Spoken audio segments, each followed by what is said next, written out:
talk to you through Google Tag Manager. So for those who don't understand Google Tag Manager, it's a really clever way of putting code onto your website, which then allows you to install cookies from a variety of different marketing sources. As an example, you might want to put cookies on there from Facebook, so you can do remarketing on there or to measure traffic. Twitter has its own cookies, obviously Google does as well, and various different tracking solutions you might be using within your business, depending on how much you measure through your website. And you should be tracking absolutely everything. You may be using hotspot trackers. You may want to see where people are on your website, the sections they interact with the best, and then obviously where they leave and how you can fix it. But Google Tag Manager is a really, really simple way to allow you to install multiple cookies and multiple pieces of code on your website without having to go into your website each time. Essentially, you install Tag Manager once, and then you only ever use Tag Manager then to install the code onto your website. So it makes it much simpler, much easier way to do things and gives you full control. So I'm going to teach you or show you how to do a very, very simple Tag Manager installation. The first step you're going to have to do is create a Google account. This can be from any email address. It doesn't have to be Gmail or Google Mail. It can be from your existing emails that you have.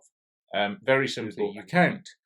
That will then allow you to go in and create a Google account. Just using your email address and just follow the steps. It's really easy. They'll send you a verification email, and then that's you all set up. When you do go into it, there is a little option about halfway down that says use existing email address, and that's the option you want to do. Otherwise, you can just create a new Google email address for these purposes. Once you've done that, you're then able to use that Google account across all Google products. So YouTube, AdWords, Analytics, and so on and so forth. So make sure you get that set up. Then the next thing you're going to want to do is then go and create a Google Tag Manager account. So again, simply Google Tag Manager, and you'll see an option at the top, which is tagmanager.google.com. Obviously, I've already got account set up, so we'll jump in and we'll show you how to create a new account and how to use it. Once you've got your Google Tag Manager initial account created, you'll have a view that looks something like this. It just obviously won't contain any accounts at that stage. So the first thing you want to do is click Create Account. Now what this is going to do is give you some basic information to start off with, which is what you're going to call it. So obviously just call it by your company name. So if we were talking, let's say we were Currys, you would obviously just call it Currys UK as an example, and you would select the country that you're based in as well, in this case UK. Then you need to call the container. So containers are used for different things. So if you're verifying your domain with Google, an option is to use a separate container within Tag Manager, and there's instructions and step-by-step on how to do that.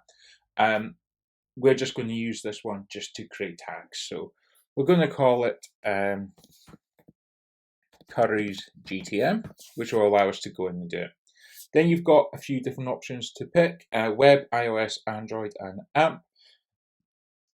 So iOS and Android are obviously, if you have apps, you need to create separate Tag Manager installations for them so that they link up with Firebase and different analytics tools. For most of you, it's just going to be web as the option. Some people may have AMP pages, so accelerated mobile pages, which is the new speed option for mobile pages. Most websites, most domains currently don't have full AMP pages, but it's something that you should look at in the future. But we'll keep it easy. We're going to say we're going to do web. When you then click create, you'll then have the terms of service agreement that you need to accept at the bottom. If there's anything you're unsure of in there, reach out to Google and they will talk you through it. Once you're happy, click yes. Now what this is going to do is it's going to then take you into a screen that looks like this, and this is your code that you will need to get your developer to install. A lot of you are probably using WordPress as a website. If you're doing it yourself, you want to go and install insert headers and cookies, which is obviously a tool that you can plug in. A really simple WordPress plugin. It's free. Once you've got that installed, you then want to copy these codes. So you want to copy the top code and insert it within the header field, and then the body tag within the body. If you're doing traditional HTML, obviously install it within the header of your website code, and then the bottom tag within your body. If you're unsure on this, speak to your web developer. Please don't do it yourself if you don't know what you're doing. But once you've got those codes copied and installed and up, you're then ready to start tagging your website with Tag Manager. So there's lots of different ways to do this. We'll show you some of the basic ones here. So the first thing you want to do is go to tags, and it's going to say obviously you don't have any. So you want to click new, and this is where we start building tags, which is what the tag is at the top, and then how it's going to trigger. So what pages it's going to trigger, what events. We'll keep this really, really basic. I don't want to go through too much of an advanced option with you because it might just confuse you. If you are unsure on how to do any of this, please speak to your developers and or your marketing agencies who will be able to help you as well. So the first thing you will want to do is install analytics tags on your website. As you can look down here, there's lots of different ones that are sort of templated out for you, which makes life nice and easy. Not everyone is though. It is only key partners that Google allowed to do this. So some of them will have to do as custom tags, which will show you how to do that. But Universal Analytics is going to be the main one. So when you click there, it's then going to take you through and give you a couple of options. So we're going to track page views. That's what's going to give you bounce rates and show you interactions. And then we have to set up standard variables for analytics, which sounds very confusing. When you click there, it's new variable. And you want to put into the tracking ID your UA code from within analytics. If you're unsure where that is, I will show you just now on one of my accounts. So again, you may need to set up an analytics account. If you need to do that, please Google Analytics, follow account setup. Again, you'll need to put in your domain, call your account something, and it will take you through. Anyway, once you have that in place, what you will then want to look at is where you get your UA code. You may already actually have analytics set up. So if you go into your analytics account, which will look something like this, and it will show you what's going on in real time on your website or one of your websites, depending on what you're doing. You want to go down to admin at the bottom left, and then we're going to look at this middle column, which is the property one and property settings. The number that you want is this one at the top. It's your UA, and then it's your unique code. Copy that, go back to Tag Manager, put it in here, and then click Save. Once you've done that, you want to set up the triggering, which the triggering for analytics is going to be the default one, which is all pages. So pick all pages. Once you've done everything, call your tag something memorable, i.e. name it after what it is. So Google Analytics, click Save. Sorry, I've not done that. I'll just redo it. So go here, paste that code in, call it your GA variable.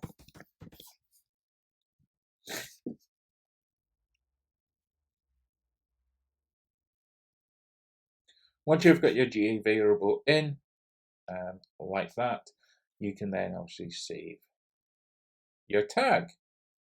Now, once you have your tag completed, you'll see it like this. And you can go ahead then and add in new tags, so you can do everything at once.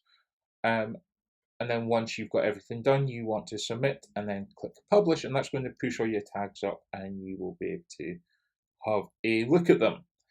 Once you've got all your tags fired and pushed up, what you would want to do is then go on and actually have a look to make sure your tags are working.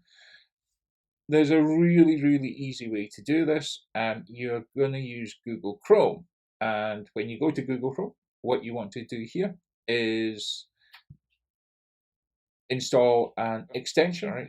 What you want to do is go to the three dots, go down to more tools, and then extensions. That will take you through to the extensions section of Google Chrome. When you're in here, you want to look for Google Tag Assistant.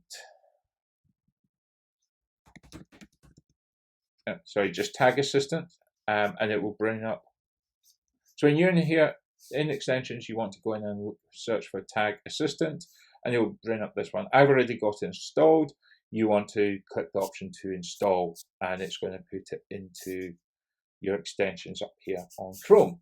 It will look like this. It's this little blue like price tag, and that's your Tag Assistant. Now, what this does is this allows you to go in and make sure tags are working properly on your website. So when we click on Tag Assistant, it's going to show you nothing at the moment, which we need to enable and record. Now, once this is in place, you need to refresh your website. So hold down Shift and click on the refresh icon. What this is doing is pulling down a fresh copy of the website. So it's pulling in all the data again. And it's recording the tag firing sequences. So it's pulling all the information down for any tags that you've got up there. And when you click on it, it's then going to show you this. It's going to show you the different tags that you may have installed from Google, and it's going to show if there's any issues. They will appear with a red tag if you have any issues, double tagging, etc. within place. I obviously don't on this website, thankfully, or you'd hope so anyway. And it just allows you to make sure everything's going on. Equally, if you ever want to check what tags are on your or any other website, you can use a tool called Ghostery. Again, you can install it from the extensions. Have it paused, otherwise it will cause other issues because of what it blocks popping up. But when you go into it, it's a good way to see what tags are on there. So you can see I've got AdWords tracking, LinkedIn tracking, DoubleClick, which is my programmatic, Facebook, and a few other bits and pieces going on in there as well. But it's a really good way of just double checking everything. As I said, Tag Manager, you can use the new tags, go in and start setting up for AdWords or Floodlight if you're using a Google marketing platform, which you may or may not be doing, Google Surveys, Google Optimize, AdRow, which is a remarketing tool, really good for Facebook, and you can track Google ads, so calls from your website, so you can make sure you're recording everything that's going on flights, etc. if you're a travel agent. Lots of tags already in here that you can just follow the sequences on. If there's anything else, you need to use custom HTML, and this is where you'd literally copy and paste the code that you get from the like of Facebook. Facebook's actually really good these days. If you have Tag Manager set up, you can follow the instructions from creating the pip zone. It will automatically open Tag Manager, install everything for you. So all you need to do is tell it when to fire, and then upload it, and it's done for you. Either way, if you're using auto pushers or custom HTML, tag goes in at the top, tell it where to fire, which will be all pages for most, but you can create custom firing as well, which could be dependent on elements, events that they take place, or specific page views for counting conversions. Again, I'm not going to go through how to set all this up with you, as I'd be here all day, and some of you would get lost.